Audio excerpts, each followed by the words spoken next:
This episode of Out of Spec Reviews is brought to you by Magna. More on that later.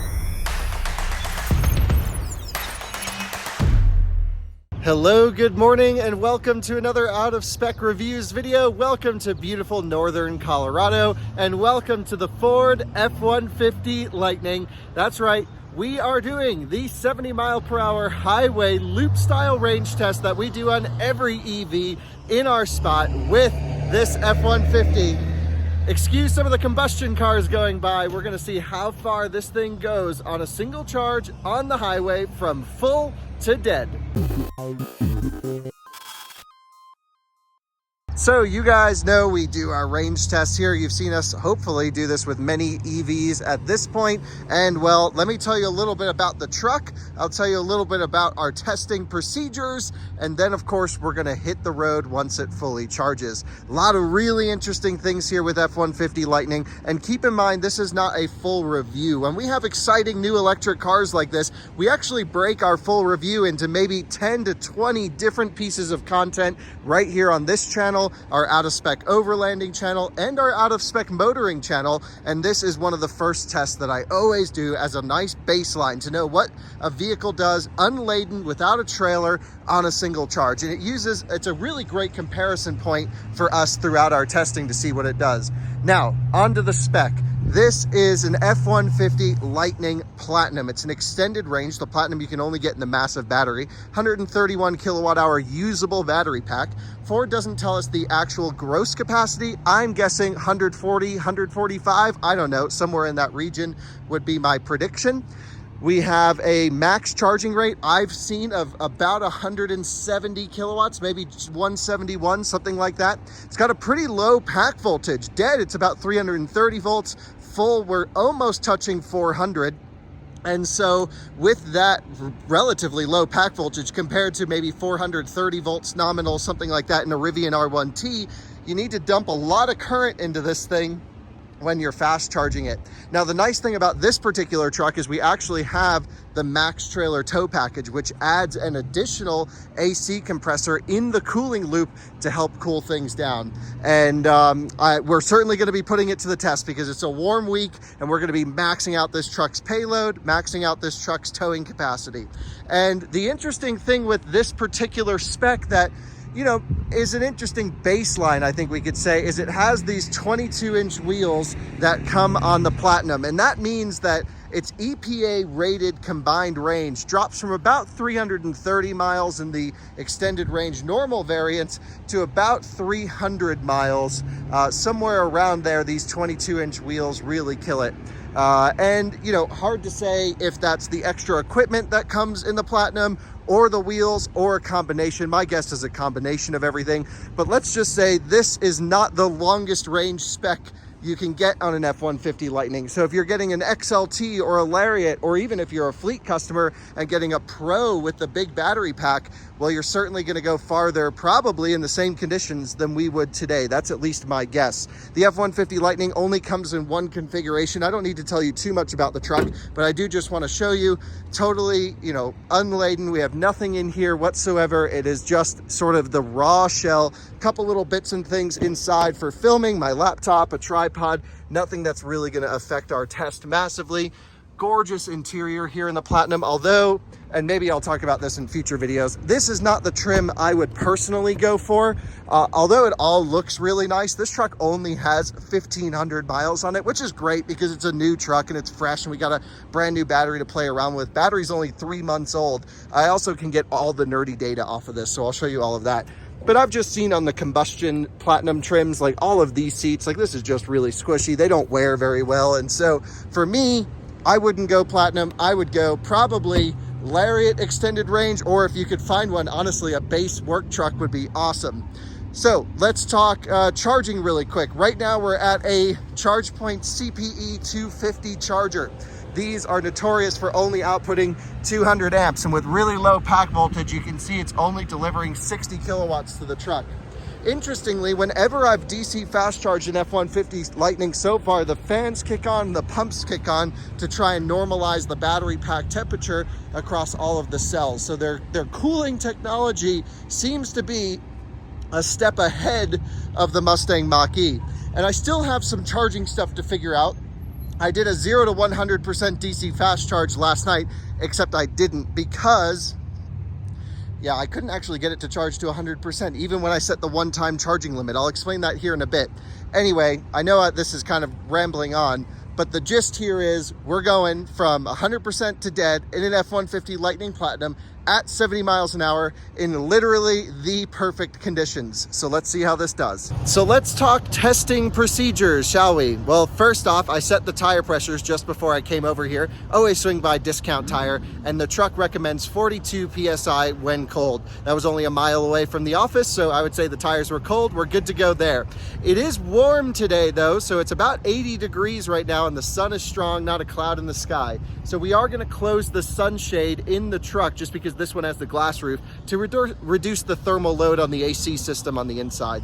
What else should I tell you? We DC fast charge every vehicle to 100% state of charge before we leave on our tests. The reason is, of course, I want the batteries warm. I want them at their optimal temperature. And of course, we want to leave right next to the highway where there are DC fast chargers. So we're doing that here. Interestingly, if you roll up to any DC fast charger in an F-150 Lightning on today's software, it will literally only charge to 90% and then cut off. What I have done is set a one-time max charging limit to 100%, and I'm hoping that will allow the DC charger to go all the way up. Although I have heard sort of unconfirmed rumors that you may not be able to fully charge this on a DC charger. We're gonna find out here in just a few minutes, I am sure. Other testing procedures, we run 70 miles an hour GPS constant, and so that's actually going to be driven at 69 miles an hour in the truck because the speedo is off by 1. So you'll see the whole day today driven at 69. We do use driver assistance systems. This one does have hands-free Blue Cruise, and there are sections of the road today where we can be hands-free, specifically up I-80. Going from Cheyenne east into Nebraska. So that'll be really cool. And of course, we always do our same route, which I just alluded to, from here in, where are we? Wellington, Colorado, up to Cheyenne, over towards Nebraska and around. Right now, no wind, perfect conditions. However, I have been checking the wind maps. They're gonna increase maybe 5 or 8 miles an hour at the most today. But the nice thing is it's in the exact direction that we're driving, so we can counteract that with our loop style test. We also do a loop style test to counteract any elevation. And you know, this isn't scientific testing. It's as close as we can get in the real world.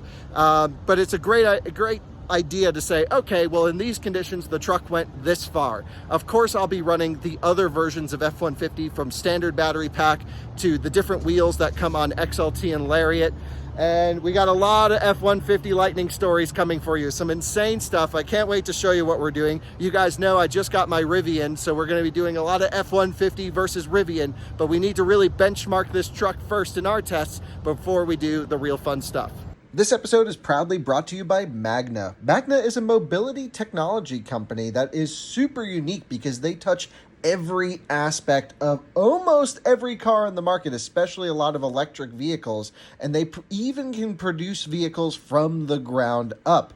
Now, you may remember I shot a series just recently testing some of their new electric vehicle powertrains, so stay tuned for a lot of Magna content to come. We're going to be going in depth with some really interesting topics with these guys, and Out of Spec wants to thank Magna for sponsoring this review and tons of other videos to come right here on Out of Spec. We look forward to working with Magna to define and find out what the future of mobility looks like. Well, you join us at the charger, charging up. We are now at 95% state of charge. We've been here for a while. It's almost 11 a.m. It says we have roughly 30 or 40 minutes left to go. And what I wanted to show you was this right here. This is the car scanner app hooked up to a wireless OBD into the OBD connection just down over here. There you go. And let's take a look at the data that we're going to be looking at. So the first on the top left is the high voltage battery total state of charge. I believe this accounts for buffers. So we're at 90% capacity of the total battery pack capacity, essentially. We're at 95.5% of the battery pack capacity with buffers. So this is usable. So we're basically, at 95% usable. Energy to empty is a total guesstimation by the BMS right now, 123 kilowatt hours. That could be off, that could be on. My guess is it's probably slightly off because Ford claims, again, 131 usable when new. And so we just have some people coming over to look at the Lightning, but I'll finish this clip and answer it. We're at 392 volts, but again, this is charging volts, so it's probably a little bit higher than it would be at the moment if we were unplugged. So I don't think we'll actually see 400 volt when full. We have about 10 kilowatts going into the battery pack, so that's the charging speed, 9.6 at 96%. What's interesting is it actually drops below 20 kilowatts at 90%. So if you have an 80 amp charging station, for example, it will literally make no difference, level 2 or DC fast charging, from 90 to 100%. Charging power limit, I don't really know what this is, 143 kilowatts. I can't figure out where that number is being calculated. Maybe you guys know, but it definitely wouldn't do 143 right now. And so EV charging power, that's what's coming into the car through the port. That guy is super cool. He's looking at the truck. He's giving us thumbs up. High voltage, battery voltage. Yeah, same thing as here, just a duplicate. Here's our battery pack temperatures, 33 degrees C, right in the middle. That's what we want. That's perfect temperatures for our test. No active cooling going on in the battery pack right now. The truck's happy with it. 35 degrees C is probably just ambient from the hot pavement being cycled through the battery pack. There you go. And the battery pack's only 3 months old. This is the amperage to the AC compressor, which we know is not going to the battery pack. It's going to the cabin. So nerd data for you. There you go. We're going to go all the way till it completes at 100%. We're going to get everything in eco mode. I'll show you how we'll set it up. Then we're going to head out and hit the road. We're doing a live stream as well. So if you happen to catch that live on Out of Spec Motoring, here's a little live stream inception for you with our main video. So we'll give it another 30 minutes and we should be good to go. Well, this is interesting. We were charging up at 97%, about to hit 98, and then it just went to fully charged. So I've shut off all accessories. I'm actually going to shut off the truck altogether so we don't lose anything. I'm going to try to just reconnect it, but there's two possible explanations here.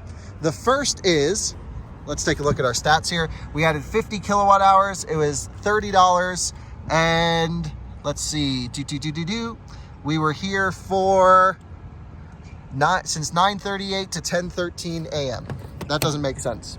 We were here longer than that. Oh yeah, 9:38 to 11:17 a.m.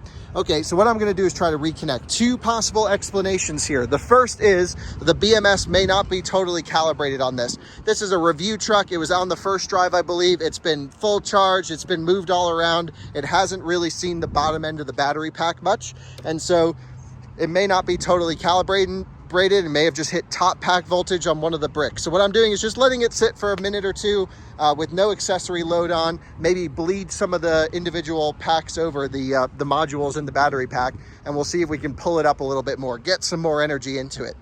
If not, then we're just gonna leave and go on our range test. So yeah, we'll give it a minute or two and then I'll plug it back in, see if we can stuff more energy. So it looks like we have just a little bit of BMS confusion here in the truck. I have it powered off, but 99.5% state of charge is all we can get it to. Interesting, 125 kilowatt hour usable capacity left to empty is what it's guessing. Maybe we can actually go below that in a hidden buffer. There's potentially maybe a 5 kilowatt hour hidden buffer that we can go beyond.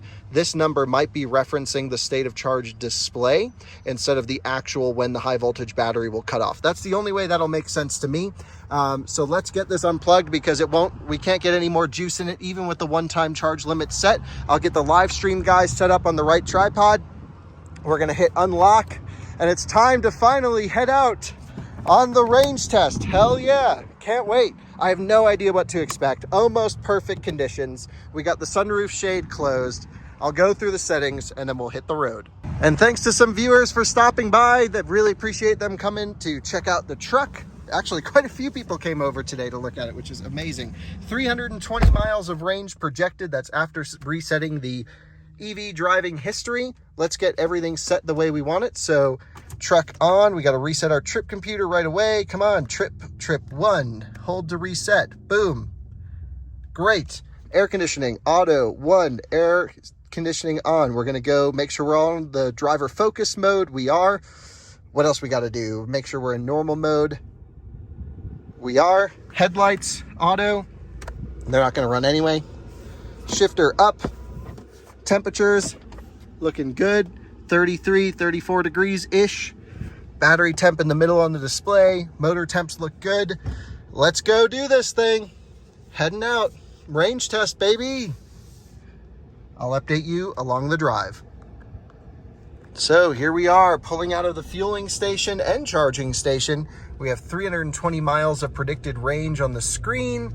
Everything is looking great. Normal mode on the display. We're actually going to merge up onto the highway. Of course, all of our merging is going to be done gently. We don't want to have too much heat loss, of course, from pulling too much current.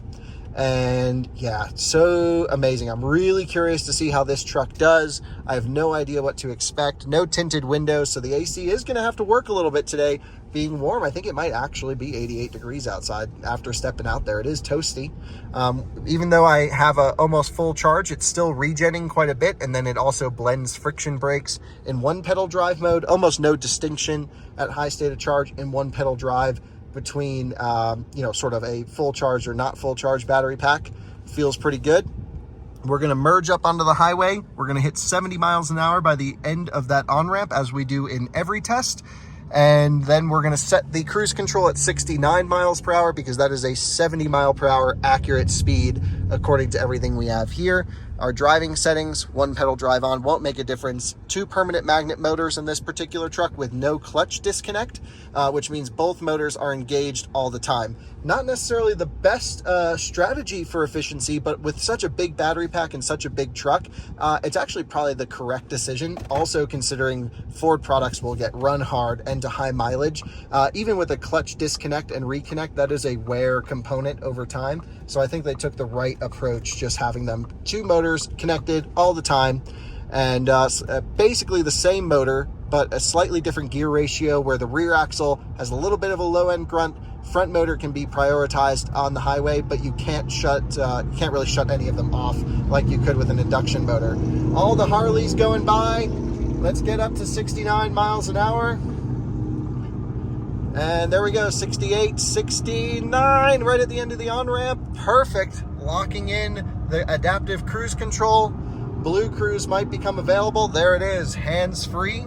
And I'll update you as to how this thing goes along the drive. But this is a cruiser, such a quiet cabin, comfortable suspension. And with Blue Cruise hands-free driver assistance, you can do eye tracking with this sensor and that sensor, so it knows when you're looking at the road.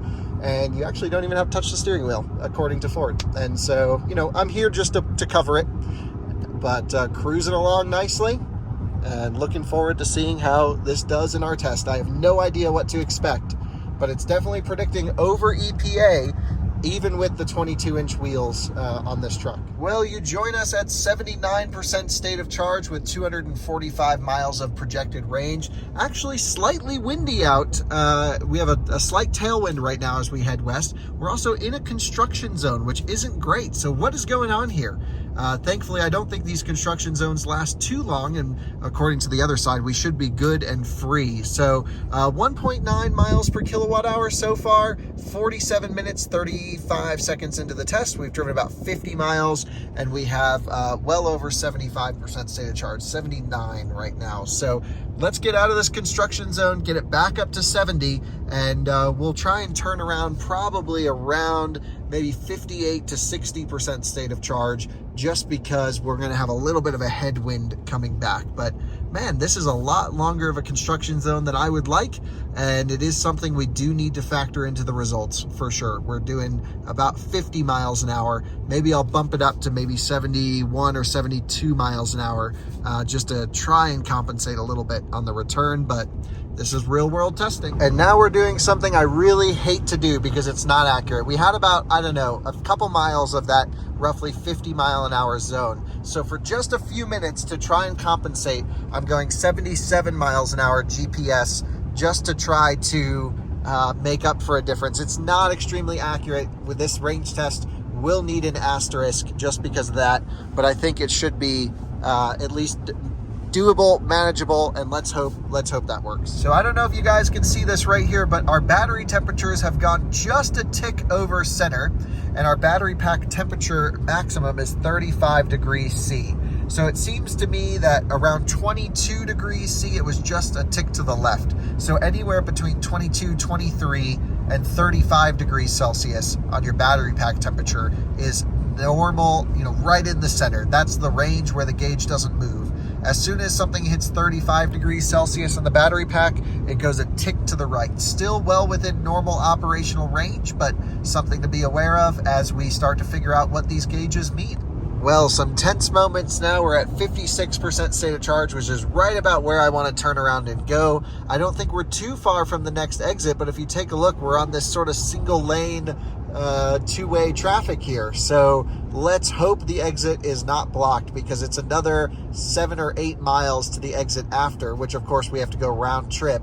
And we kind of need this 5% to make it back through the headwind. So we're going to be cutting it close here. Fingers crossed it all works out well, but I guess we'll have to find out. We're still maintaining pretty good speed, pretty much 70 miles an hour through here, so it's all to the testing procedures, but we really need to get off the next exit ASAP as possible.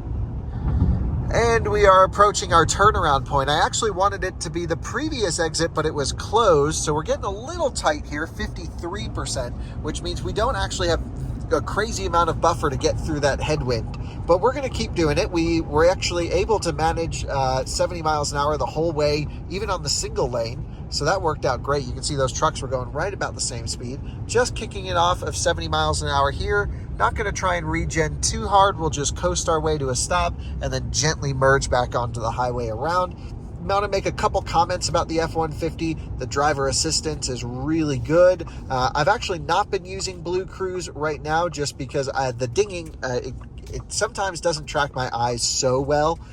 So I haven't been using Blue Cruise for this trip, but we'll have a whole in-depth video on it coming very soon. The cabin noise levels are impressively low, and the ride comfort for being a truck is really good. I'm really curious to see how this feels fully loaded with a trailer. I actually think it might be a little floaty on the front axle if we have too heavy of a trailer, so we need to be really mindful of tongue weights on this thing.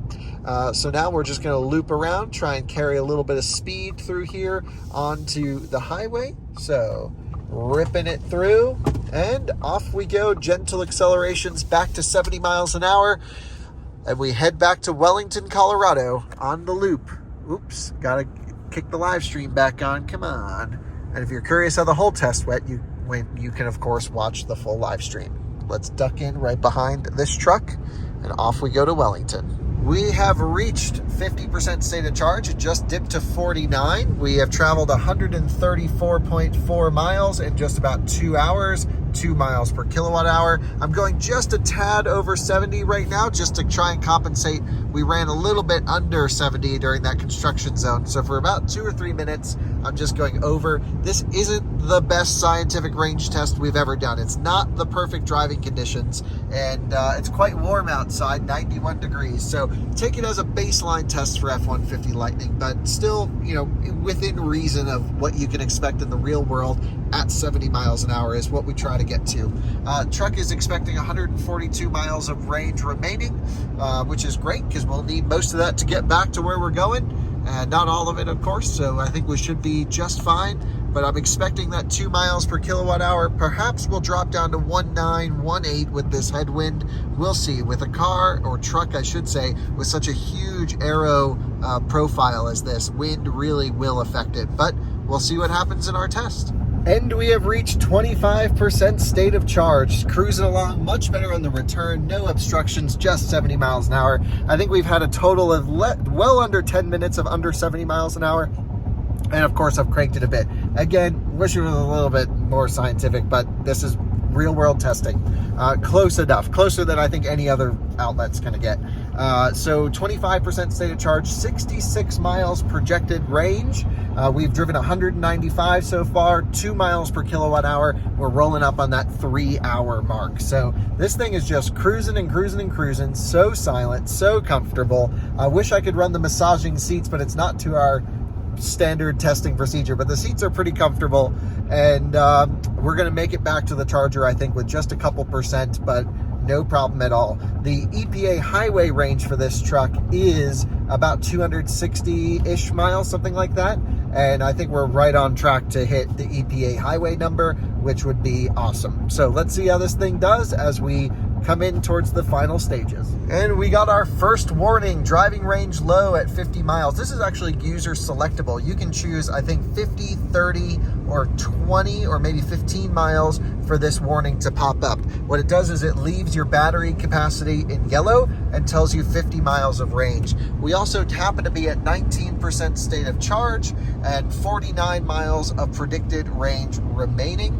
We've traveled 208.1 miles. We've been in the car for just over 3 hours. Really good conditions. Very impressed even with these winds actually of how accurate this estimated range figure has been throughout this drive, even considering this wind difference. And so we'll see how this all plays out, but really it's possible that tailwind on the way out wasn't that much of a helpful benefit, because it doesn't seem like we're getting that hammered by the headwind on the way back in. And you can see the flags right here pointed straight at us. We got a dead-on straight headwind.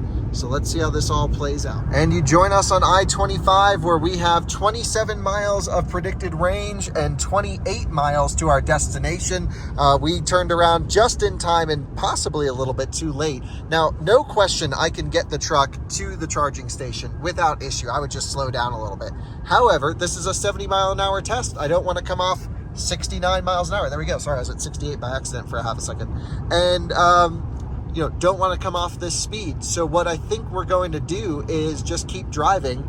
And you can see that the battery state of charge is a couple percent higher than what's shown. And I'm just hoping that A, we lose a little bit of elevation, which should help, and B, that we can actually go a little bit past zero. If not, well, that's okay. We'll just, we'll know exactly how far it goes at 70 at that point. So no question, we're not coming off 70 miles an hour unless it seems like a dire situation, but we're just going to keep it cruising. We'll see if we even make it. This is closer than we've ever made it on a range test. Normally I loop around close to the charger. I don't think there's going to be any of that today. Driving range is low, no problem. We're going to keep this thing going. No, this is how you know it's a proper range test. Chargers are unreachable. The nearest charger is out of range. Plan to find a power outlet where you can charge. How about we got one option, and that's where we're headed. And this truck, let's hope it can make it. We are now down to 8% state of charge with 20 miles predicted. Let's hope we can make it to our destination. And you can see we just started to get a power limitation.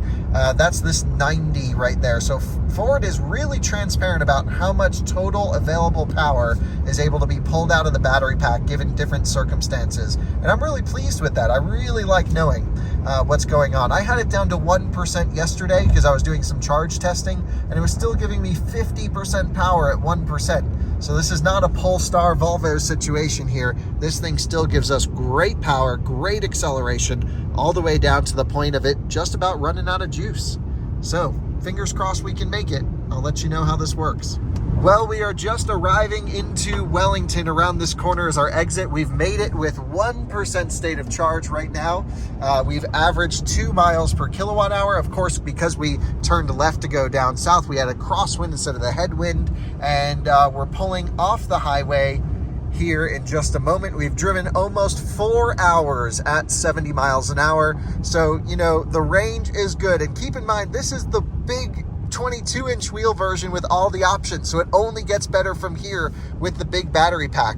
So I'm going to kick it off of 70 miles an hour right now at 249.5 miles, we'll call it. So let's just say 250 miles at 70 miles an hour. Very impressive. We're at 1.5% state of charge. The truck is showing about 5% state of charge left in as sort of this hidden buffer. What I'm not sure is if that's usable or not, or if the truck will shut off. My guess is that's usable hidden buffer. And of course I intend to use up that buffer. But what I'm going to do to make sure is we're going to burn off this 1.5%, end it kind of close to the chargers just in case we do have to push it and it pulls off. If it lets me go below zero here and eat into this number, then that is exactly when we're just going to run that all the way out to zero, which can get a little risky. I don't recommend you guys doing this in the real world, but we've definitely made it here. Again, 250 miles at 70 miles an hour, climate control on the whole time. We had a dip under 70 miles an hour of about 5 minutes, and then another dip that was really close to 70, but not quite. But I also counteracted with a little bit of a faster speed, but it's not 100%. Overall, good weather conditions, good test.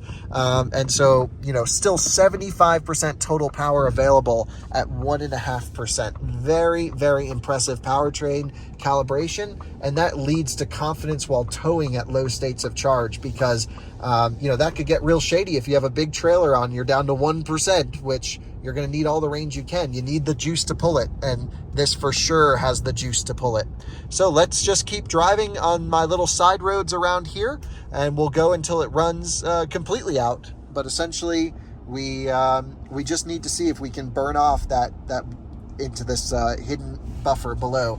Man, what a truck, what a cruiser, what an experience. Absolutely thrilled with how comfortable and quiet it is. In terms of range, my guess is you'd get 260, 270 miles, probably in the little wheel version in the same exact test. So that's not bad, especially considering that the EPA range for this car at 70 miles an hour, or I shouldn't say at 70, but the EPA highway range, which is a different drive cycle than we do, is about 264 miles, I believe. The number's out there somewhere, but it's right in this region. So it's doing pretty much what they said it would do on the tin. We have achieved 0% state of charge. What we're going to do is see if we can dig into that buffer. So hopefully by the time we get back to the station, my guess is we will. I'm also doing a live stream. Some of the guys with Mach-E's have chimed in. They'll say, hey, you got to pull over safely. It might cut off the air conditioning at that point.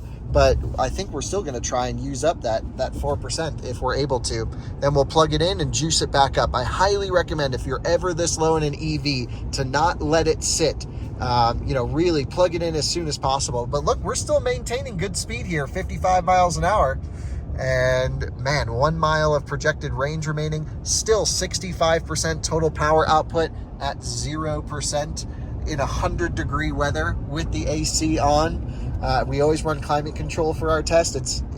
This is impressive to me. If the temperature was 30 degrees cooler, we would have still been cruising on the highway, I bet, by a little bit. Depleted battery, stop safely now.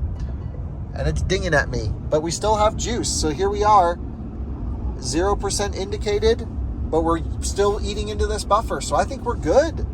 I think we'll just keep going. And we're doing 60 miles. So let's get this negative energy out of here. We don't need anyone telling us to stop.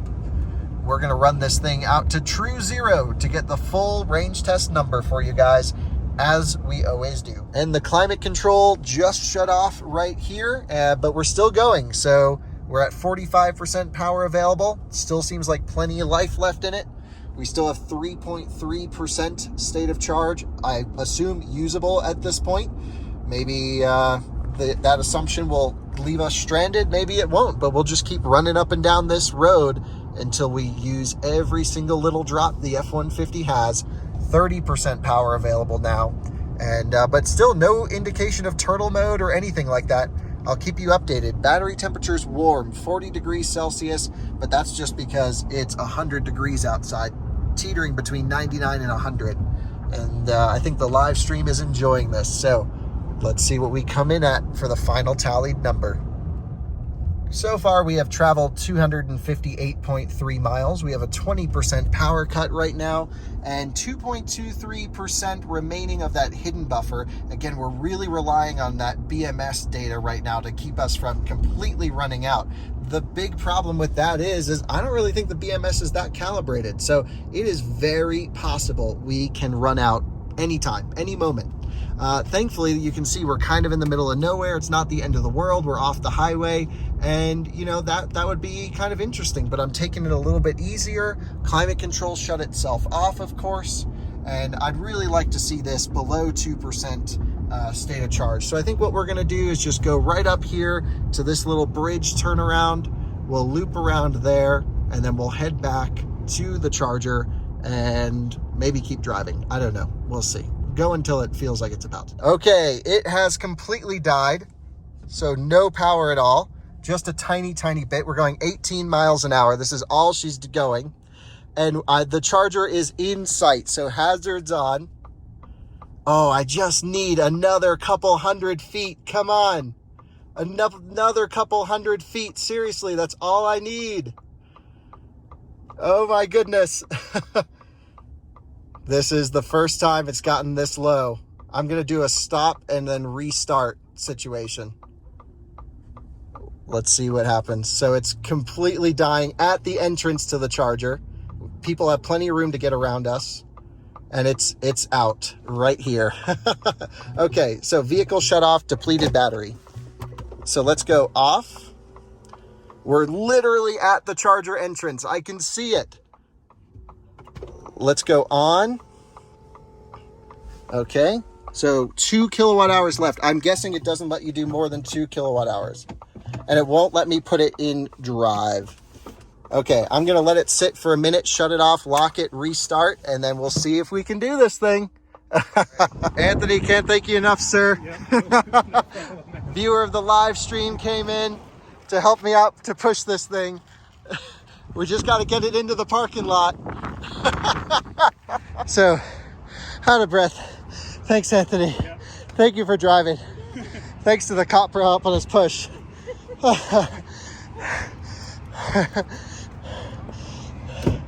Well, that's a way to end a range test, isn't it? And we made it. And we're charging at 50 kilowatts. Never had a range test like that before. Thanks, guys. It was awesome. And we got it charging, all good. Juice it up, 1 mile of range, about 50 kilowatt charging. Still isn't letting me turn AC on or anything, but whew, what a awesome time. And here are the stats from the trip. 260 miles, pretty much on the nose. About 4 hours and a bit I've been charging, and just about to finish editing the video, actually. 2 miles per kilowatt hour. I gotta say, for being the heaviest F-150, for having the most equipment, with these wheels, really not bad. So for all you fleet customers with the Pro and the big battery pack, your XLT or Lariat extended range F-150s, figure another 10 or 20 miles, at least according to the referenced EPA data, on top of that. I gotta say, 270, 280 miles out of a single charge in a vehicle that is significantly larger than the Rivian, which did about 289 miles.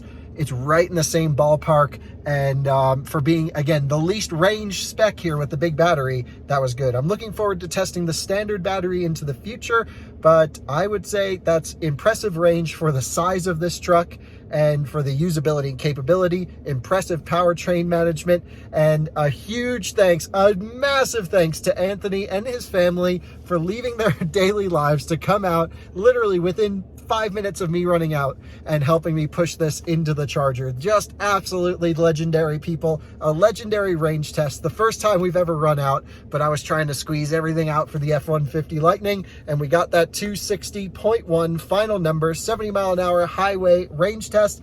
Now we know how far you can drive past 0. Again, the battery state of health in this truck was 100%. So don't be trying this if you have an F-150 Lightning with degraded health as they age over time, because we don't know how much of that buffer you'll be able to use. It seems to keep 2 kilowatt hours at the bottom as the hard cutoff buffer.